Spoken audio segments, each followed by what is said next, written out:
Andrew McKeag, welcome to the Bob Rivers Show. How are you? Good, Bob. Good to see you. Nice to see you. So, did you ever hear our version of that song? No, play it. It was about Princess Di. It was called Media Killed the Royalty Star. Oh, lovely. It's Hit beautiful. Yeah. Oh, I don't have it. No. we do. We have it somewhere, but no. Get it. We've got to get right up on top of that mic. Yep.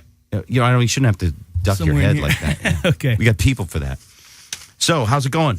Very well. Tell me a little about your career. Well, it's kind of. I started playing with the band about 4 years ago. Uh-huh. But I mean, Yeah. before that, you've had other record deals. Other record deals, a really bad MCA record deal. Oh, MCI was known for the bad record deal. Yeah, You got one of those? I did. It was great. What's the name of the band? Thanks for the money. It was Shuggy. Was his name. Shuggy? Yeah, kind of stole it from Shuggy Otis. Ah. And then he came back, and then he went away again. And was this during the time that they spent a lot of money on like women and drugs and things? I don't know if I was quite privy to that, actually. No, they wouldn't have told you. No. That's where the money went? Yeah. Okay. So anyway, that band, like when you were a kid, you were a pretty good guitar player, right? I don't know. Somebody asked me the other day, and I was like, God, it's almost 30 years I've been playing guitar. And you is look scary. young. How old are you? 38. 38. Yeah. When you first picked up the guitar, 8 years old, Right. did you pick it up to be a guitarist or did you pick it up just for fun?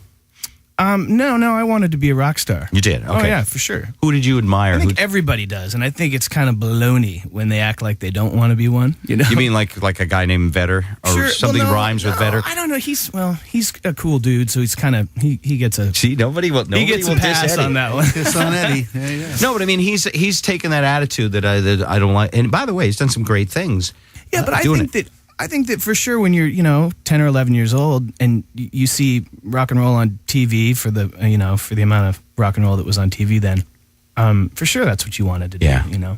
And who was the band you most admired during your formative years? For me, it was all Hendrix.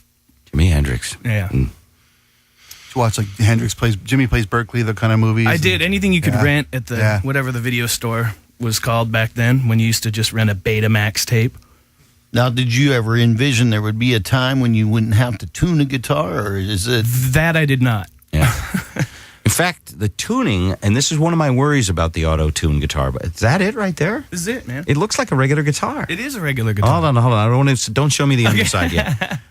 Because from the outside, no one would know. This is like breast implants. If you could make the breast implants so that she could lay down and they would still stay up, Right, it'd be worth Don't having. they stay up anyway? No. That's the problem. Oh, I'm sorry. So they would That's how fall you can down. tell. Yeah. Tuck one under each arm. Right. Did you hear about someone's auctioning off their removed breast implants? Who was that? Is that the one who ran for governor in California? What's her name? Mary Carey? Mary Carey. Yeah, she Maria had. Shriver. No, not Maria Shriver. Okay. Maria Shriver auctioned off her stomach a while ago. Dude. No, she had double D's Yeah, removed and triple D's put in. What? It's true. How much? Who would want that? I mean, that's She's auctioning off for charity.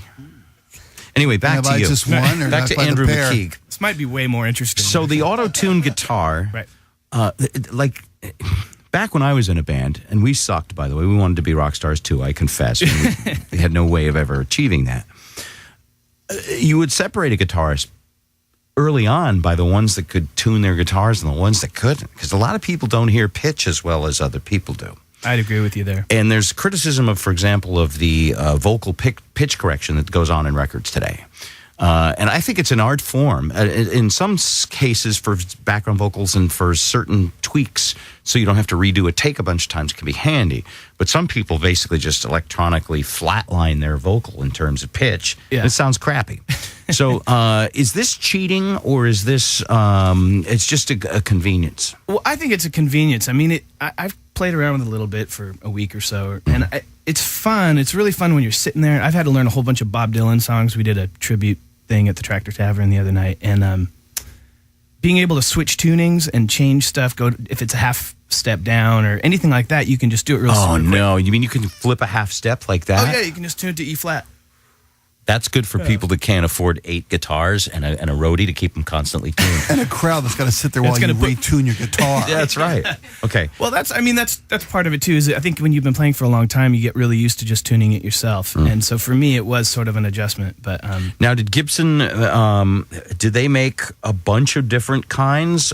Like, that's a beautiful looking guitar. Is that the one they sell to the public? Yeah, this is the first. I think the first 4,000 batch is going to be like this. And they're expected to go like hotcakes. I think they are, yeah. And then will they stop making them? Like, yeah, and they're only making this look, this color, this finish, all this stuff for. But so this is like the first, like, you're going to have a collector's item, right? And then after that, they may make more auto-tuned guitars. Is that the wave of the future? I don't think it's a wave of the future. I mean, it's a cool toy and it's a cool thing, and it's super functional and easy to use. Now, how much? If I can use it.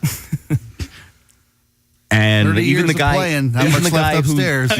Even the guy who cost his company $180 million could probably use it from the mailroom. Those were shocking stories. Isn't that amazing? Yeah. So, all right, now flip it around. I want to see, because from the front it looks just like a regular, ordinary guitar.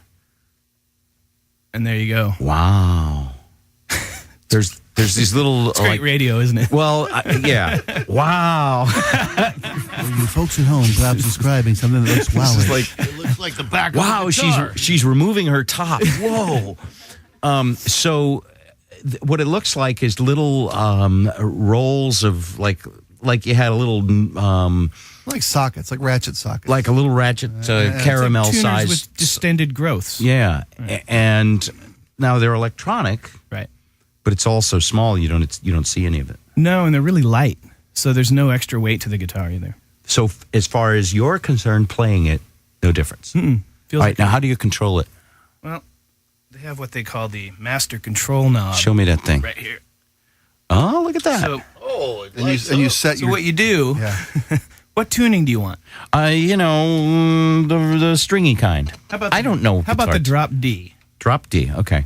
Which would be like your Neil Young kind of. All right, now play. Now we have a microphone set up. Go ahead and play a little Neil Young. Here's what you got to watch, though. Oops. Oh, that it changed tuning. All the keys are spinning as you play it. Look at that. Yeah. Also, great radio. But it's like a thermos. How does it know? You know, I mean. Well, when you see the. Okay, can you turn on your amplifier so people can hear this at home? Well, it turns off the. It turns off the amplifier while you're. It will not play while it tunes. It will not.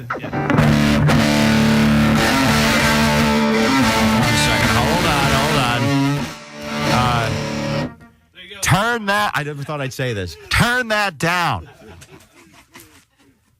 All right, hold on. It's only got one volume. Loud. Yeah. Okay. 11 and 12. That's better. Now change the tuning. Okay, buddy. Well, that's like Russ Never Sleeps tuning right there. Okay. And now, you have to strum it so it measures and knows. Right. And and look at the little knobs move all by themselves. Once it flashes blue twice. It flashes blue and tells you the guitar is there. It's back in standard tuning. There you That's go. amazing. Yeah. All right. Now, does Gibson give you one of these for free for talking about it on the radio? They kindly did. We love Gibson. It's the first time your accountant has heard that, because you seem a little scared to say that. No, it's just funny, like you're asking about when I was a kid. And when I was a kid, I was borrowing electric guitars. I would go to the guitar store and play guitar all day in the back until they kicked me out. And I just didn't have money for a guitar. And now, you make some money playing shows and stuff. Right, you get a little leverage. You could buy your own, and now they give them to you. I know. It's kind of weird. It's cool, though. I mean, don't let anybody kid you. Joe eats at Applebee's for free. Although I've eaten my allotment for this year, so. Joe, actually, they gave him a year's supply of food. He runs out in May. Dude. I've been paying lately.